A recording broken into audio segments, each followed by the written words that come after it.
Ayah, saya tadi di kelas mendengar guru mengatakan ayah Nabi di neraka. Loh, kok bisa ayah ibu Nabi di neraka? Bingung anak. Dan dikritik, ya, disampaikan pemahaman oleh Syekh Al-Qaradawi di sini tentang salah satu tokoh yang bernama Syekh Ibnu Taimiyah yang menolak majas. Ya, jadi semuanya hakiki. Maka ini yang menjadi krusial pemahaman beliau yang dikritik oleh para ulama. Allah punya tangan, ya tangan hakiki. Kalau tangan hakiki ya berarti organ. Cuma organnya berbeda dengan makhluk hadis ini luar biasa. Ini yang diikuti oleh banyak kawan-kawan kita di sebelah. Ya, pemahaman seperti ini. Khawatir kita ini isbat melampau bisa jatuh kepada tajsib, menjasmanikan Tuhan. Pakaian sunnah itu tanda kutip perlu kita kritisi juga. Ada di Tenayan Raya itu di Jalan Hang Tua, toko baju sunnah. Ya, saya tengok ke dalam rupanya jubah. Berarti kalau pakai batik tak sunnah. Nah, ini harus kita kritisi, ya. Selama dia tidak menutup aurat, tidak menjadi pakaian-pakaian syuhra, ya tidak masalah apakah batik, koko, jubah, ya semuanya itu adalah sunnah. Maka gabungkan hadis-hadis itu supaya nampak arahnya kemana. Jadi kata Imam An-Nawawi dalam persoalan isbal ini sudah ada hadis-hadis yang menguncinya dari informasi mutlaknya. Artinya selama tidak berlebih-lebihan maka tidak mengapa. Tapi kalau mau diamalkan elok, silahkan. Tapi jangan jadikan ini menjadi standar menilai orang ini di neraka, ini tak di neraka, ini di surga. Nah, tak elok seperti itu. Ya, maka kata Imam Ibnul Jauzi, sebanyak anak membaca Al-Quran di pondok ini kita mendapatkan pahala, sebanyak anak sholat di tempat ini kita mendapatkan pahala. Belum lagi di saat mereka menjadi ulama.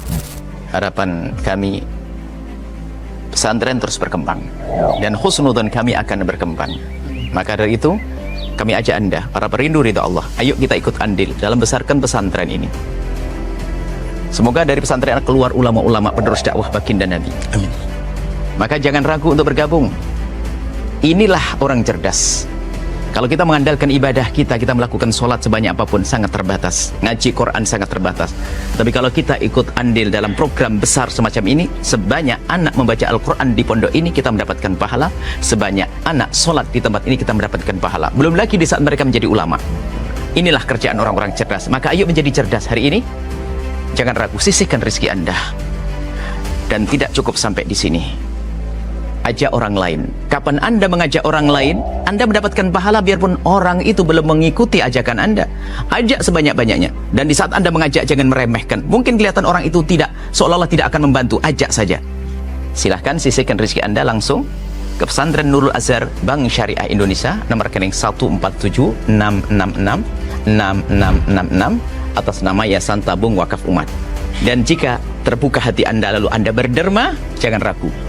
Sertakan kode transfer 01 di akhir nominal transfer dan atau konfirmasi ke nomor 0852 6541 6060. Itu adalah nomor admin yayasan. Dan setelah itu, setelah Anda berderma, puji syukur, bersyukurlah kepada Allah karena Allah telah memilih Anda untuk bisa berjuang. Nuhibbukum fillah. Assalamualaikum warahmatullahi wabarakatuh. Boleh Bapantun? boleh. Ke Rumbai Palas mencari rebung. Kenapa ke Rumbai? Karena saya berulang-ulang ke Rumbai ngajar di Nurul Azhar. Ulang lagi ya. Jangankan sekali, 3 kali jadi. Ke Rumbai Palas mencari rebung. Singgah sebentar membeli roti. Biasanya tampil di surau kampung. Kini di An-Nur gemetar hati. Assalamualaikum warahmatullahi wabarakatuh. Waalaikumsalam warahmatullahi wabarakatuh. Alhamdulillah wassalatu wassalamu ala Rasulillah wa ala alihi wa sahbihi wa Iya, mawala ke kampungnya. wala Tahu hawla tangga. wala quwwata illa billah. Kalau Amma kampung ba'd. saya suku, Tanpa akan di memanjangkan kata buat kampung muqaddimah lu pakai kai juga. untuk menghemat waktu, kita daripada pemateri kita, narasumber kita, Ya, izin ya. Dr. Zul Ikromi LCMH. Burung nuri terbang ke tepi, hinggap sebentar di dahan jati. Para hadirin tak sabar lagi menyimak ilmu Ustadz Zul Ikromi. Baik, bedah buku kita sekarang ini adalah Kaifa Nata'amalu Ma'as Sunnah. Ditulis oleh Dr. Yusuf Qaradawi.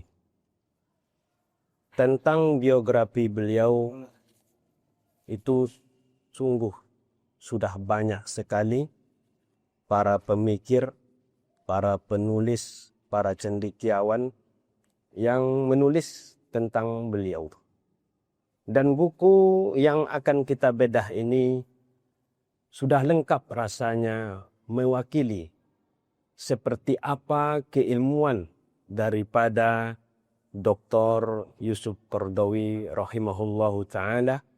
Mungkin sebaiknya kita kirimkan Al-Fatihah kepada beliau di hari yang mulia ini, hari Jumat, pada saat asar di bulan puasa, ila hadratin Nabi Muhammadin sallallahu alaihi wa alihi wasallam wa ila ruhi sayyidina Yusuf Qaradawi. Al-Fatihah. A'udzubillahi minasyaitonir rajim.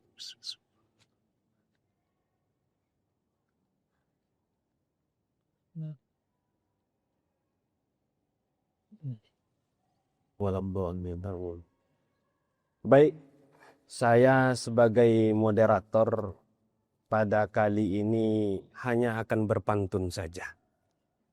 Terkait daripada asal muasal dari mana pemateri kita, narasumber kita dijawab oleh pantun ini. Air mengalir ke muara, jernih bersih sungguh indah. Ustadz Zul Ikromi orangnya sederhana, lahir di Kuntu penuh berkah. Berarti maksudnya beliau ini asalnya dari Kuntu, Kampar Kiri. Selanjutnya pagi hari menanam padi, sore harinya memetik kelapa. Tamat SD semangat mengaji, di Bahrul Ulum ilmu digali rupa-rupa. Jadi setelah SD beliau melanjutkan ke pesantren Bahrul Ulum, itu lebih tepatnya di Pantai Raja. Selanjutnya air jernih mengalir ke muara, singgah sebentar di tepian batu. Lanjut belajar ke MAPK Kota Baru, menuntut ilmu tak kenal jemu. Jadi setelah di Bahrul Ulum, beliau di MAPK Kota Baru Padang Panjang. Ya. Betul, Ustaz? Betul. Burung merpati terbang ke sawah, hinggap sebentar di dahan ketapang. Kuliah sarjana di negeri Kinanah, menuntut ilmu tak pernah malas, tak pernah lengah. Ya. Jadi beliau belajar S1-nya di Universitas Al-Azhar di negeri Kinanah. S2-nya di UIN Suskariau. Kemudian S3-nya di Sudan.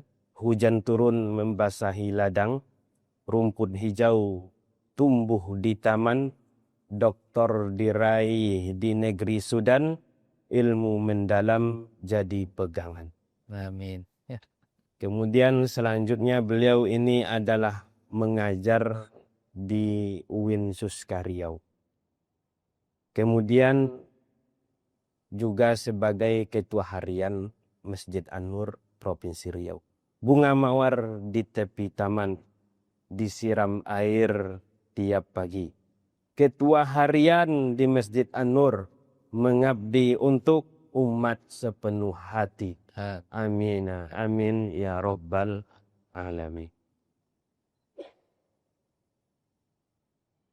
Selanjutnya sudah cukup rasanya biografi terkait beliau, ya. Dijawab oleh pantun tadi yang sengaja saya buat sebelum sholat Jumat.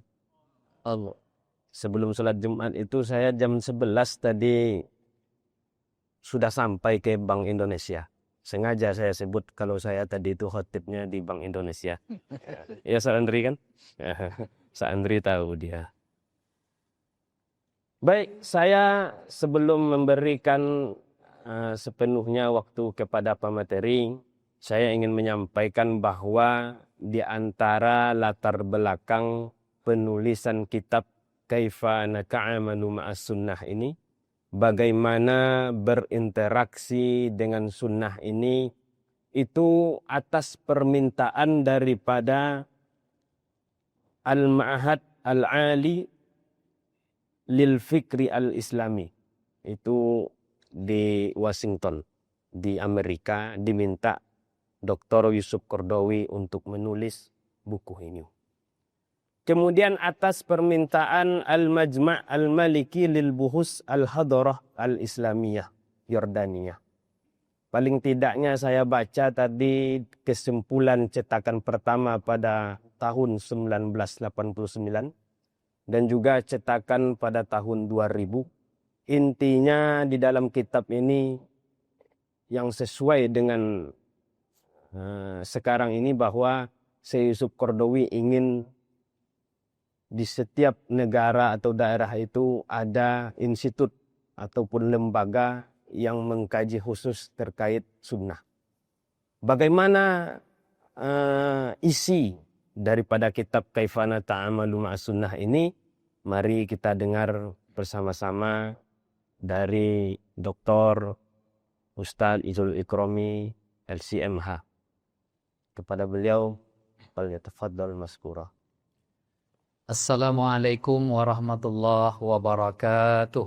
Waalaikumsalam. Bismillahirrahmanirrahim. Alhamdulillah wassalatu wassalamu ala Rasulillah Sayyidina Muhammad ibn Hamdillah wa ala alihi wa sahbihi wa mawalah. Subhanakallahumma la ilma lana illa ma 'allamtana innaka antal alimul hakim. Para asatiz, jemaah, hadirin hadirat yang dimuliakan oleh Allah Ta'ala, sejujurnya saya bingung. Yang paling saya bingungkan di awal ini adalah bagaimana membalas pantun tadi. Kalau tahu Ustadz Karim akan berpantun tadi, saya akan membalas. Tapi rupanya beliau tak kasih tahu pula. Ya, ada dua yang sangat punya respon terhadap pantun ini saya tengok. Ya, yang pertama Ustadz Abdul Somad, itu kalau dikasih pantun bisa langsung menjawab. Rupanya Ustadz Muhammad Karim begitu juga. Masya Allah, ya, luar biasa. Berkah selalu Ustadz Karim, ya, diberikan ilmu yang bermanfaat dunia akhirat. Amin ya rabbal alamin. Terima kasih kepada Ustadz Karim yang memberikan kesempatan kepada kami untuk menyampaikan materi-materi yang terkandung di dalam kitab Kaifa Nata'amal Ma'as Sunnatin Nabawiyah. Bagaimana kita berinteraksi dengan hadis Nabi. Ya. Sifatnya di sini kita hanya membahas, ya, tidak membedah. Karena kalau membedah itu ada kritikan-kritikan ilmiah yang rasanya tidak perlu kita bahas. Yang penting poin-poinnya kita ambil di sini dalam rangka mendapatkan gambaran dasar bagaimana kita memahami hadis Nabi itu dengan baik. Jadi dari kitab Kaifa Nata'amal Ma'as Sunnah itu, di awal-awal Syekhuna Yusuf Al-Qaradawi rahimahullahu ta'ala, seorang ulama ahli ilmu, sebelum wafatnya beliau menulis tentang fiqhus salat, fikih salat. Ternyata beliau menutup akhir hayatnya dengan karyanya seputar salat. Nah, di antara karyanya Kaifa Nata'amal Ma'as Sunnah An-Nabawiyah, ada 3 poin penting yang menjadi muqaddimah tamhidiyah, muqaddimah awalan yang beliau kemukakan. Yang pertama adalah tentang manzilatus sunnah. Bagaimana posisi sunnah Nabi itu dalam hierarki hukum Islam dan bagaimana sikap kita terhadap sunnah Nabi itu. Maka sunnah Nabi itu di dalam hierarki hukum Islam dia berada setelah Al-Quran, langsung Al-Quran dan sunnah. Setelah itu ijma' dan qiyas. Nah, fungsinya terhadap Al-Quran itu dia menjelaskan apa yang umum, mengurai apa yang belum, yang memuqayyadkan sesuatu yang mutlak. Intinya adalah sebagai penjelas dari isi Al-Quran. Di dalam Al-Quran dikatakan Allah litubayyina linnasi ma nuzzila ilaihim. Insyaallah, jadi kami turunkan Al-Quran agar engkau wahai Muhammad menjelaskan apa yang kami turunkan itu kepada manusia. Nah, oleh karena itu ada sebuah ungkapan dari para ulama bahwa oleh karena fungsi itu Al-Quran ini lebih butuh kepada sunnah. Kenapa? Karena dia penjelas ketimbang sunnah kepada Al-Quran. Ya, Al-Qur'anu ahwaju hilas sunnah pada aspek ini. Ya, kenapa? Karena memang fungsinya adalah penjelas dari isi Al-Qur'an. Kemudian Syekh Yusuf Al-Qaradawi pada poin yang kedua ingin memberikan mukaddimah kepada kita yang harus diketahui terhadap sunnah ini adalah al-istithaq fi thubutis sunnah. Harus memverifikasi, memvalidasi sunnah itu. Benarkah sunnah ini sahih statusnya dari Nabi Muhammad SAW? Maka berlaku di sini dengan yang disebut dengan ilmu sanad. Ya, al-isnadu minad din laulal isnad laqala man syaha ma syaha. Sanad itu bahagian dari agama. Ya, kalaulah tak ada ilmu sanad ini maka semua orang akan berbicara sembarangan. Maka harus diverifikasi, harus divalidasi. Ini benar tidak adalah ucapan Nabi, apakah dia benar ungkapan Nabi atau perbuatan Nabi atau takrirat. Ya, semua persetujuan Nabi Muhammad SAW. Maka ilmu sunnah ini atau ilmu hadis itu jelimet, ya, apalagi dalam kajian-kajian sanad. Maka dikatakan orang yang ahli dalam ilmu sanad, ilmu hadis ini adalah mereka syaitanul insi, setannya manusia. Maksudnya mereka bisa menengok apa yang tak dipandang oleh orang biasa. Dibacanya satu hadis, tahu dia. Ini riwayat ini masalahnya, ini statusnya, tahu dia. Nah, inilah orang-orang yang sudah mutamakin di dalam ilmu hadis. Nah, salah satu yang hadir ke Riau dan Masjid Raya An-Nur, ahli hadis zaman sekarang adalah Ustadz Dr. Luqmanul Hakim. Ya, sudah 2 kali beliau mengisi di Masjid Raya An-Nur. Nah, jadi perlu verifikasi. Nah, kenapa perlu verifikasi ini? Alasannya pula adalah sammu lana rijalakum. Sebutkan kepada kami, kata Umar bin Khattab, siapa rijal-rijal hadis kalian itu. Agar terverifikasi pasti bahwa ini adalah ucapan dari Nabi Muhammad SAW. Ditambah pula karena faktor al-bu'duz zamani, interval waktu yang panjang antara kita dengan Nabi Muhammad SAW. Maka perlu divalidkan ini benar atau tidaknya dari Nabi. Lalu yang ketiga, Syekh Yusuf Al-Qaradawi menyatakan setelah menjelaskan posisi dan fungsi sunnah. Yang kedua, setelah menjelaskan tentang urgennya verifikasi sunnah. Yang ketiga adalah husnul fahmi lahu.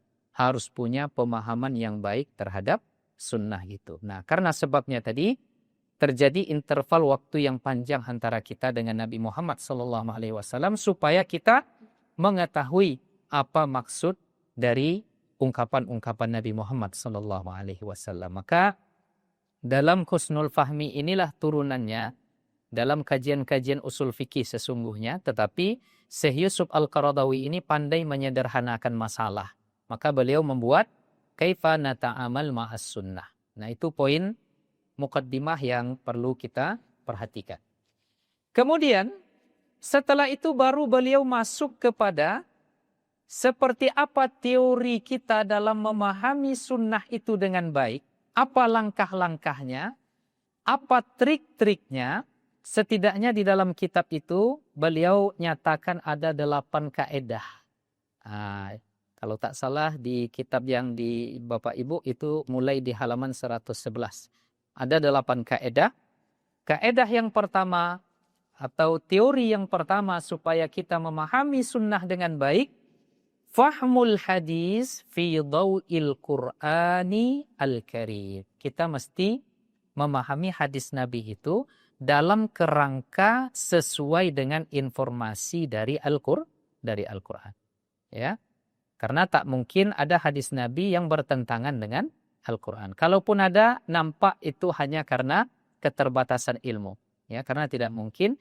Kenapa? Karena Nabi menjelaskan isi dari Al-Qur'an itu sendiri. Nah, apa contohnya? Nah, ini kan familiar di tengah kita. Datang seseorang kepada Nabi, lalu singkat cerita Nabi mengatakan, inna habi wa abaka finnar. Ayahku dan ayahmu di neraka. Padahal Al-Quran mengatakan, wa ma kunna mu'azzibina hatta naba'atha rasulah. Kami tidak akan mengazab sampai kami mendatangkan Rasul. Ayah bunda Nabi hidup di zaman ketiadaan Nabi dan Rasul, yang disebut dengan ahlu fatrah. Ya. Nah, ini kan bertentangan hadis ini dengan klausul, ya, istilahnya Al-Quran. Maka terjadi pemahaman para ulama di situ, di antaranya maksud abi di situ adalah paman. Ya, jadi pamanku Abu Thalib dengan ayahmu itu sama-sama di neraka. Banyak, ya, analisis ulama bisa. Contohnya lagi hadis yang mengatakan, apabila kalian punya konflik dengan istri-istrimu, apa kata Nabi? Syawiruhunna wa khalifuhunna. Ajak musyawarah, tapi jangan dengarkan. Ya, ajak aja musyawarah gini. Tapi jangan lalun diawak, Dengan dinyo lalun diawak, iyon diawak, lalun di orang apa itu tuh Bang, kira-kira begitulah. Ndak dianggap. Padahal Al-Qur'an mengatakan, di dalam Al-Quran Allah Ta'ala menyatakan, فَإِنْ أَرَادَ فِصَالًا أَنْتَرَادٍ مِنْهُمَا وَتَشَاوُرٍ فَلَا جُنَاحَ, ya, dan selanjutnya. Jadi Al-Quran sendiri mengakomodir ada musyawarah dengan istri. Ini hadis mengatakan, syawiruhunna wa khalifuhunna. Nah, sementara ulama menolak hadis ini. Sementara menafsirkan. Tetapi pada hakikatnya kita mesti memahami hadis itu pada aspek klausul yang ada di dalam Al-Quran. Ya, kita menghemat waktu, tidak panjang-panjang menguraikan. Itu poin-poin penting. Lalu yang kedua, teorinya supaya kita mengerti hadis Nabi itu, triknya yang kedua adalah jam'ul ahadis fil mawdu'il wahid. Mengumpulkan seluruh hadis-hadis yang ada dalam satu tema. Ya, contoh hadis tentang isbal. Ya, menjulurkan sarung atau celana di bawah mata kaki. Kan itu dinyatakan oleh Nabi tak dilihat nanti di akhirat dan mereka berada di neraka. Jadi saya nih sekarang nih ahli neraka. Kalau kita pahami dalam satu hadis, tetapi caranya rupanya tidak cukup secara mandiri satu hadis untuk mendapatkan kesimpulan hukum. Kumpulkan hadis-hadis yang ada dalam tema itu. Oh, terjumpalah rupanya ada sekitar, kalau tak silap, ada 17 hadis yang berbicara tentang isbal ini. Ya, ada yang secara mutlak masuk neraka yang menjulurkannya, ada yang diberi kaitan-kaitan pengikat oleh Nabi. Ya, selama tidak sombong, tidak apa-apa. Kasus Abu Bakar, ya Rasulullah, kata Abu Bakar, saya ini kan kurus. Ya, kalau pakai itu menjulur ke bawah. Lalu kata Nabi, lasta mimman sanahta khuyala. Ya, kamu ini tidak termasuk yang sombong. Kemudian ada konsep umum dalam hadis Nabi pula, kul washrab walbas wa tasaddaq fi ghairi sarafin wala makhilah. Silakan kamu mau makan apa saja, minum apa saja, ya tentunya yang halal dan thayyib. Kemudian walbas, pakailah pakaian apa saja modelnya, ya. wa tasaddaq, bersedekahlah, tetapi kata kuncinya kata Nabi, jangan sarak, berlebih-lebihan, dan jangan sombong. Jadi kalau tidak ada unsur sombong, tidak apa-apa. Maka nih pakaian sunnah itu tanda kutip perlu kita kritisi juga. Ada di Tenayan Raya itu di Jalan Hang Tua, toko baju sunnah. Ya, saya tengok ke dalam rupanya jubah. Berarti kalau pakai batik tak sunnah. Nah, ini harus kita kritisi, ya. Selama dia tidak menutup aurat, tidak menjadi pakaian-pakaian syuhra, ya tidak masalah apakah batik, koko, jubah, ya semuanya itu adalah sunnah. Maka gabungkan hadis-hadis itu supaya nampak arahnya kemana. Jadi kata Imam An-Nawawi dalam persoalan isbal ini sudah ada hadis-hadis yang menguncinya dari informasi mutlaknya. Artinya selama tidak berlebih-lebihan maka tidak mengapa. Tapi kalau mau diamalkan elok, silahkan. Tapi jangan jadikan ini menjadi standar menilai orang ini di neraka, ini tak di neraka, ini di surga. Nah, tak elok seperti itu. Ya, maka kata Imam Ibnul Jauzi, tara annahum yuqassiruna thiyabahum wa fi qalbihim kibru fir'aun. Luar biasa itu kalimatnya.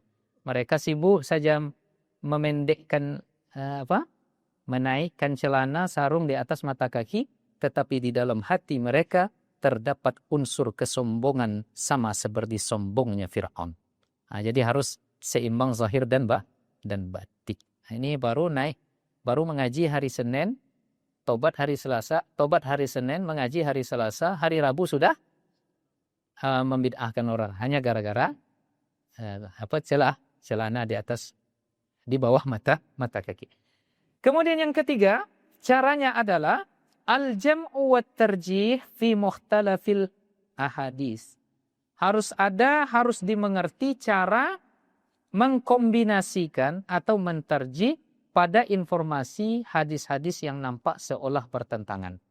Ya, contoh hadis Nabi yang mengatakan la'anallahu zawaratil kubur.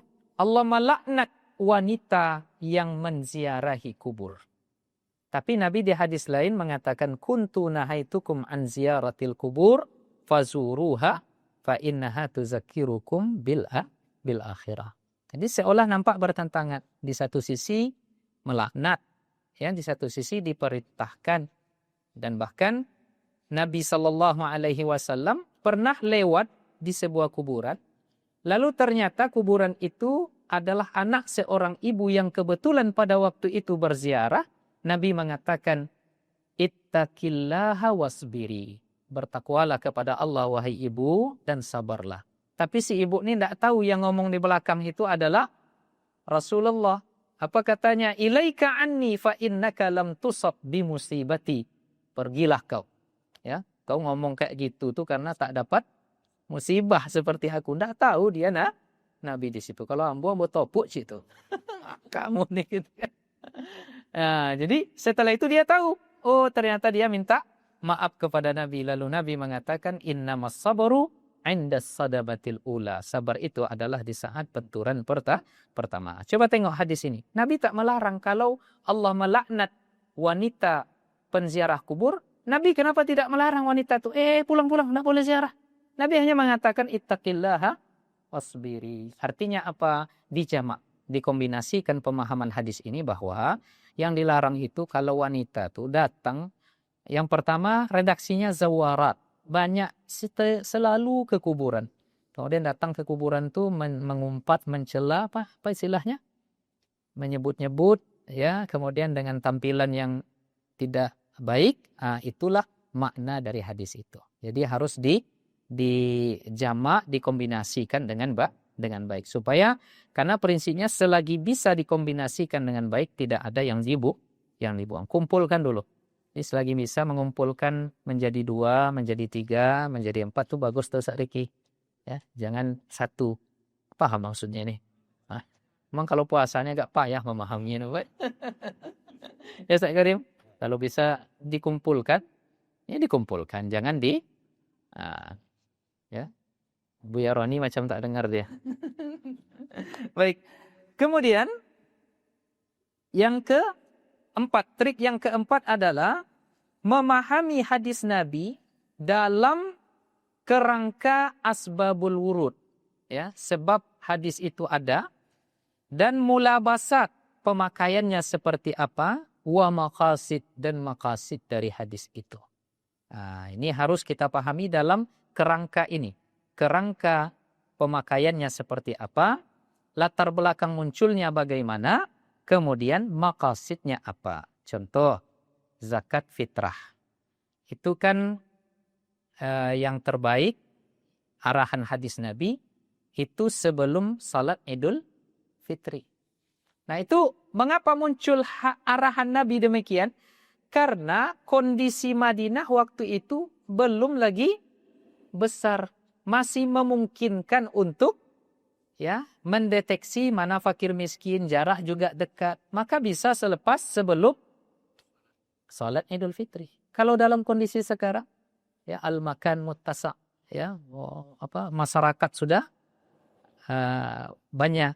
Maka di dalam mazhab Syafi'i pengeluaran zakat fitrah itu boleh dari awal Ramadan. Dalam mazhab Hambali dari tengah Ramadan. Kenapa? Karena mulabasatnya, kondisinya sudah berbeda.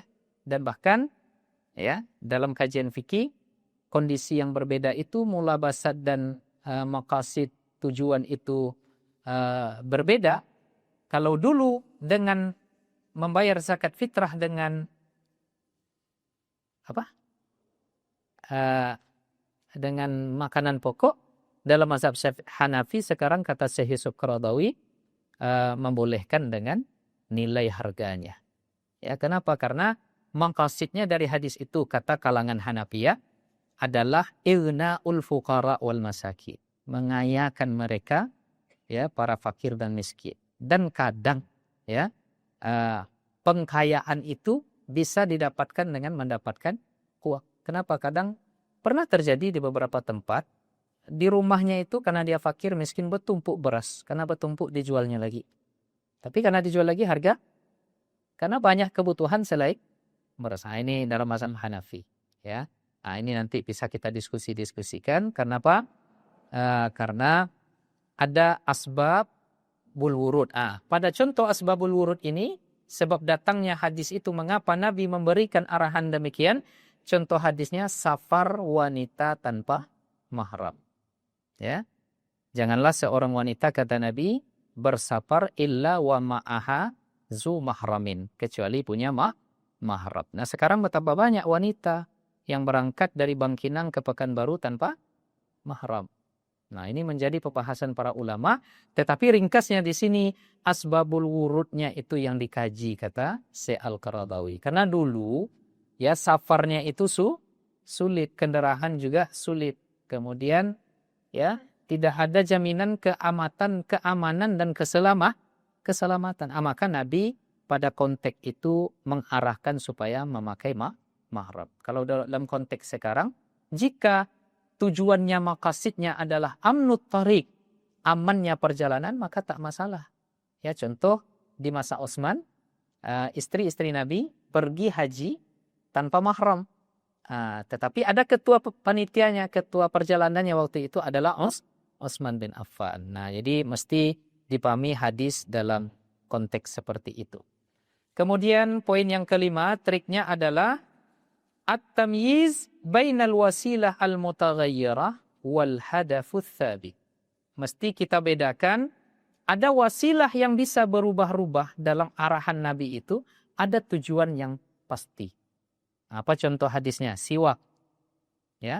Siwak itu Nabi mengatakan as-siwak matharatun lil fami. Siwak itu membersihkan mulut, menarik keberkahan. Nah, dengan apa bersiwak, ini adalah sarana yang bisa berubah-ubah. Tetapi tujuannya apa? Membersihkan mulut. Bisa jadi zaman sekarang pakai apa itu? Zaman mungkin 100 tahun yang akan datang tidak cukup pakai itu, perlu pakai apa boleh bang? Pakai yang berubah sarana-sarananya. Tetapi tujuannya satu.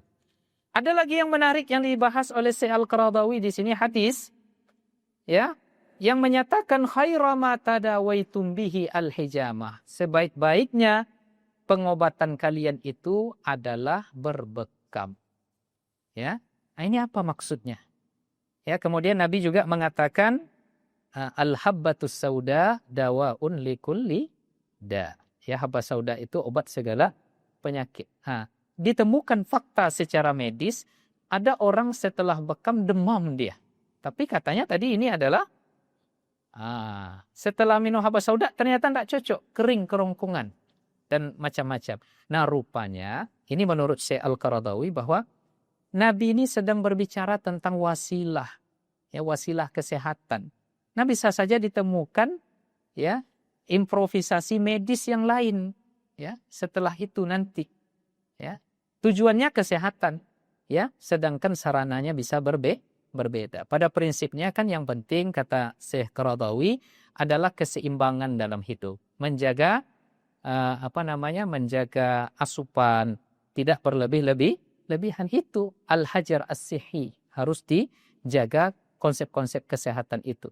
Jadi ketika lapar makan, ketika ngantuk ya tidur. Konsep-konsep itu saja. Jadi hadis itu arahnya ke sana kata Syekh Qaradawi. Kalau cocok dengan itu, oke. Tapi kalau tak cocok, jangan salahkan hadis. Karena ini hanya wasilah. Nah, ini contoh-contoh yang bisa menjadi bahan-bahan pengetahuan bagi kita. Poin yang keenam. At-tafriq bainal haqiqah wal majaz fi fahmil hadis.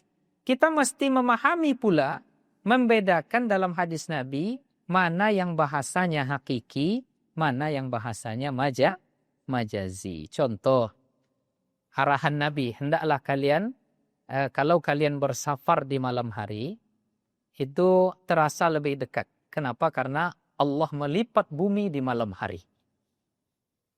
Melipat bumi di malam hari itu hakiki atau majazi? Itu majazi. Dek awak talolo, ndak terasa. Sama seperti, tiba aja bang, sama seperti kami ke Solo kemarin berangkat jam 10 lewat, sampai di Solo menjelang jam 4.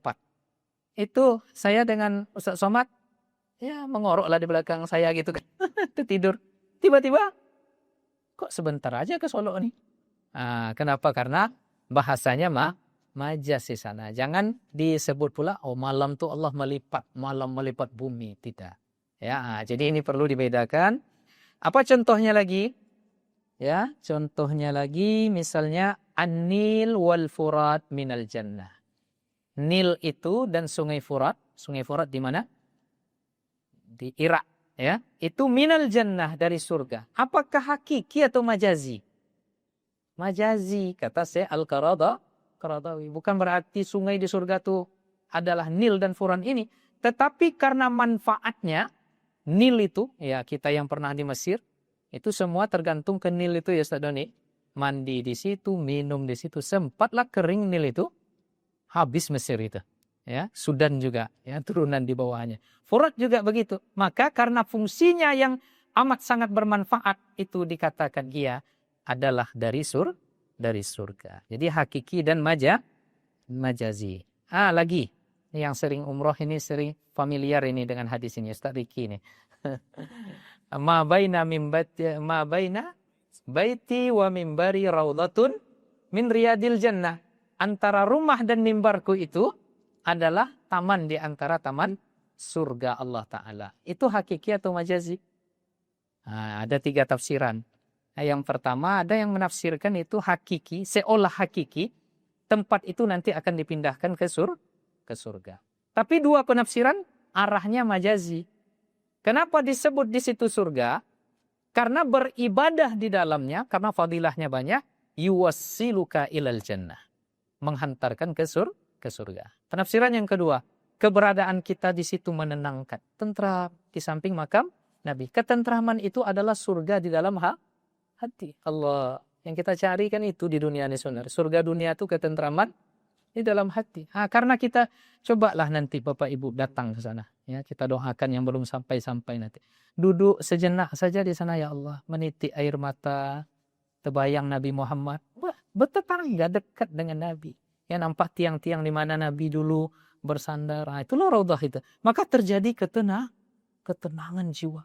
Nah, ketenangan jiwa itulah surga di dalam hati. Jadi dua arahnya ke majazi. Nah, ini perlu dan dikritik, ya, disampaikan pemahaman oleh Syekh Al-Qaradawi di sini tentang salah satu tokoh yang bernama Syekh Ibnu Taimiyah yang menolak majaz. Ya. Jadi semuanya hakiki. Maka ini yang menjadi krusial pemahaman beliau yang dikritik oleh para ulama. Allah punya tangan, ya tangan hakiki. Kalau tangan hakiki ya berarti organ. Cuma organnya berbeda dengan makhluk. Di sini luar biasa. Ini yang diikuti oleh banyak kawan-kawan kita di sebelah. Ya, pemahaman seperti ini. Khawatir kita ini isbat melampau bisa jatuh kepada tajsim, menjasmanikan Tuhan. Allah Ta'ala tidak seperti itu. Ya. Maka dalam konsep Ahlussunnah, jika ada informasi-informasi seperti itu, kita pulangkan sepenuhnya, pasrahkan maknanya kepada Allah Ta'ala. Itu sebagai sifat. Ya. Allah punya sifat yad. Gitu ya. Dengan yad itu Allah berbuat. Ya. Allah punya sifat istiwa. Yang dengan istiwa itu ia menguasai arasnya. Dan seterusnya. Maka ada kritik kepada Ibnu Taimiyah. Kemarin sempat heboh juga Ustadz Nuruddin ya berbicara bahwa Ibnu Taimiyah itu laisa syekhul Islam. Ya, bukanlah syekhul Islam. Memang ada yang mengkritik ya karena pada masa itu dengan pendapat-pendapatnya ya banyak terjadi perdebatan ilmiah sehingga pada akhirnya dia mesti dipenjara dengan pendapat-pendapatnya itu. Ya, tetapi kita tidak mengikuti ya dalam hal itu pendapat Ibnu Taimiyah ini. Kemudian yang ketujuh, at-tafriq bainal ghaibi wasyahadah. Informasi hadis Nabi itu mesti kita petakan dan bedakan mana informasi yang bersifat gaib, mana informasi yang bersifat syahadah yang di dunia nampak ya apa istilahnya bisa ditengok. Jadi beda antara hukum alam nyata dengan hukum alam gaib. Contoh hadis-hadis Nabi yang menyatakan bahwa di akhirat nanti kita akan memandang Allah seperti kalian, kata Nabi, memandang bulan pada malam bulan purnama. Nah ini kan informasinya, ceritanya ini nanti di akhirat. Jangan dikiaskan dengan dunia. Maka kalau kita kiaskan dengan dunia, memandang itu ya melihat sosok ya yang dibatas oleh ruang dan waktu. Maka cukup dalam hal ini ya kembali lagi tadi ke sikap Ahlussunnah wal Jamaah. Ya, pasrahkan maknanya kepada Allah ya atau melalui pola-pola pendekatan yang dinamakan dengan tafsir tafsili atau ta'wil. Jadi begitu. Jadi jangan dipikirkan macam mana memandang Tuhan itu nanti. Jadi itu dipikirkan, ibadah sajalah dulu ya. Karena itu tidak urgen. Kadang urgennya pertanyaan ini mesti kita jaga juga. Ada yang bertanya kepada Syekh Al-Ghazali, guru dari Syekh Al-Qaradawi ini dulu. Ketika terjadi akad nikah Adam dengan Hawa, siapakah wali dan saksinya? Kata Syekh Al-Ghazali, Muhammad Al-Ghazali, itulah saya tadi undang waktu itu katanya. Kenapa? Karena itu kan ya hal-hal yang ada di alam syahadah saja, jangan dibawa ke apalagi. Ada lagi yang marah dia waktu itu. Apa hukum kita menepuk nyamuk ketika sholat? Ada darah di sana. Apakah kita membawa najis atau tidak? Apa kata Syekh Al-Ghazali? Pertanyaan kau itu tak bobon katanya. Ya, itu darah saudara kita di Palestina tumpah. Sekarang kau bertanya tentang darah nyamuk. Kan betapa banyak sekarang mereka itu heboh dengan membid'ahkan, tetapi merokok juga. Ya. Pahamlah tuh, awak puasa jangan detail-detail betul kan. Pakai celana pendek pula, ya nampak pula aurat.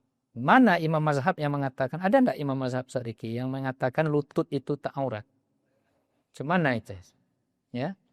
Ini kejadiannya. Orang yang begini mempersoalkan Hamas. Mempersoalkan perjuangan di Palestina. Tidak. Ya Allah, ini macam mana ini?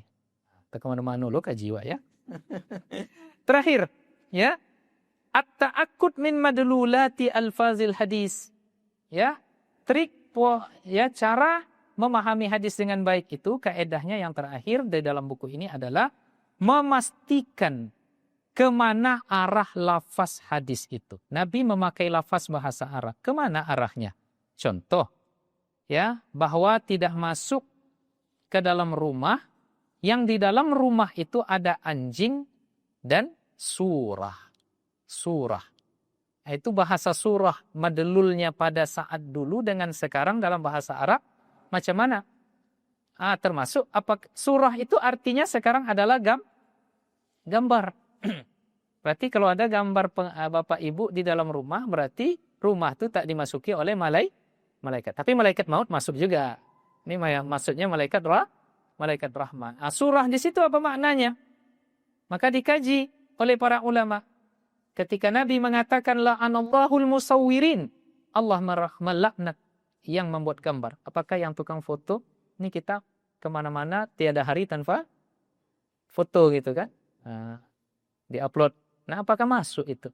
Nah, dibahas oleh para ulama. Jadi madlul hadis di sana, madlul kalimat yang dipakai oleh Nabi, teksnya, itu maknanya bukan surah dalam arti sekarang. Surah di masa lalu itu adalah pemahat, pembuat patung yang membuat gambar-gambar yang hampir mirip dengan makhluk hidup, letakkan di rumah, ya, pada masa jahiliyah disembah, dijadikan ya sesuatu yang dilarang oleh syariat. Itulah makna dari surah. Jadi ada jamaah kita di Rumbai, anaknya konon katanya hijrah taubat, ya, lalu ikut sebuah pengajian. Disampaikan hadis ini oleh sampaikan hadis ini oleh ustadznya. Lalu dia pahami, ustadznya ini mungkin keliru pula. Dia memahami keliru. Pulang ke rumah, diturunkannya seluruh foto yang terpampang di rumah itu. Termasuklah foto pernikahan ayah bundanya waktu itu. Ini setan nak masuk nih kan. Sampai dicarinya celana ayahnya mana yang di bawah mata kaki, dikuntingnya saat itu juga. Itu kisah nyata di Rumbai jamaah kita di Masjid Baitul Mu'tamar. Mungkin ada yang tahu. Demikian ya pengantar dari saya. Ini waktu asar sepertinya masuk ya. Sudah, Karin. Ya, silahkan diatur saja bagaimana. Oh, belum ya? Tadi bunyi apa itu? Oh, bunyi slow. Baik, kepada Ustaz Karim kami persilah. Sudah. Baik. Basallah. Daripada matara ko. Waktu stabil multi jazeta. Kansas. بعد التسمية قائد المتبقي يعني Saya tidak menuju beliau tidak. Saya pernah hadir Abu Talib atau 1 hari yang lalu. Itu strategi yang terdekat bahwa jadwal saya lupa isfat. Dari hari Rabu ke hari ini lah. Kemudian saya tahu materinya satu reformi. Soal Zubromi ini mama saya. Saya bilang aja Ustaz Beki. Saya ingin jangan ingin saya start. Berarti saya lebih mans. Karena beliau saya itu pacarnya tak. Paling tidaknya apa yang disampaikan beliau tadi itu di bab pertama dan bab 3. Tapi bab yang kuat itu ada payah sih. Karena permasalahan lebih berat. Dan yang ekstrim dan yang berat. Kajiannya siswa. Kajian obsesi. Jadi yang bisa saya simpulkan bahwa yang pertama tadi beliau mengatakan panduan atau kaedah dalam memahami sunnah. Yang pertama memahami sunnah dalam cahaya. Artinya berdasarkan Al-Quran memahami sunnah. Artinya apa? Hadis-hadis yang harus ditafsirkan sesuai dengan Al-Quran. Kemudian yang kedua, mengumpulkan hadis-hadis dalam suatu topik. Namanya ada masalah ziarah kubur. Dikumpulkan semuanya. Ada berapa hadis Nabi terkait ziarah? Hadis Nabi terkait masjid bagaimana? Hadis Nabi terkait para zuhud bagaimana? Itu dikumpulkan dalam satu topik. Jangan ambil satu hadis saja. Yang ibu dari beliau menyampaikan. Beliau mencontohkan tadi tentang isbal. Jangan ambil satu hadis saja. Kumpulkan beberapa hadis terkait isbal, barulah nanti muncul suatu hukum dan pemahaman yang benar terkait sunnah. Begitulah seharusnya kita nata'amalu, berinteraksi dengan sunnah. Kemudian cara yang ketiga, menggabungkan atau menyaring hadis yang tampak bertentangan. Modelnya bertentangan, tapi apakah betul? Itu diteliti lagi. Beliau tadi mencontohkan dengan ziarah kubur ya, dengan kunjungan kubur tadi. Pertama, Nabi melarang ziarah kubur. Kemudian yang kedua, Nabi memerintahkan ziarah kubur. Ini bertentangan. Itu dikumpulkan kata Yusuf Al-Qaradawi. Ini salah satu cara berinteraksi dengan sunnah. Kemudian yang keempat, memahami hadis berdasarkan konteks dan tujuannya. Tadi beliau mencontohkan terkait wanita yang pergi safar jauh. Nah itu, konteks dan tujuannya apa. Kemudian yang kelima, memisahkan antara metode yang berubah dan tujuan yang tetap. Ya. Misalnya tadi siwak. Ya. Tujuan metodenya berbeda, tapi tujuannya tetap sama. Contohnya, dulu metode siwak itu pakai kayu siwak, ya kan. Tapi sekarang metodenya sudah berubah, tapi tujuannya sama, yaitunya membersihkan gigi. Nah, begitulah kira-kira. Kemudian cara yang keenam, membedakan antara makna hakiki dan majazi. Tapi kalau mungkin saya tidak mengkritik, tidak. Dalam hal ini tadi Ustadz Zulikromi mengatakan bahwa Yusuf Al-Qaradawi, Dr. Yusuf Al-Qaradawi mengatakan yadullah, namanya tangan Allah. Itu maknanya hakikat gitu. Menurut beliau Ustadz ya. Bukan majazi. Nah, paling tidaknya mungkin ya kan. Kitab Ibnul Qurab itu Al-Muskilul Hadis itu mungkin bisa untuk memahamkan kita mana yang makna hakiki dan mana makna yang majazi. Wallahu a'lam bishawab. Kemudian pasal yang ketujuh, membedakan antara alam ghaib dan alam nyata. Kemudian verifikasi makna kata-kata dalam hadis. Nah, begitu. Wallahu a'lam bishawab. Mungkin ada pertanyaan terkait apa yang sudah dipaparkan oleh pemateri kita. Paling tidaknya pemateri kita sudah membahas bab yang pertama yang terdiri dari 3 pasal. Bab yang kedua juga terdiri dari 3 pasal. Bab yang ketiga terdiri dari 8 pasal. Kitab Kaifa Nata'amalu Ma'asunnah ini. Bagi yang bertanya kami buka sebelum masuk waktu asar.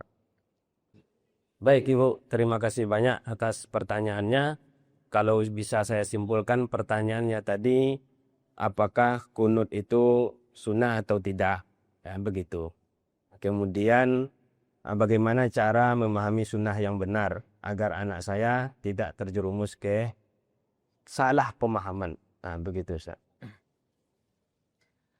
Baik, yang pertama, bagaimana cara sunnah dalam mendidik anak. Ya, kita kembalikan. Cara sunnah mendidik anak adalah seperti apa Nabi Muhammad SAW mendidik generasi anak-anak di zamannya.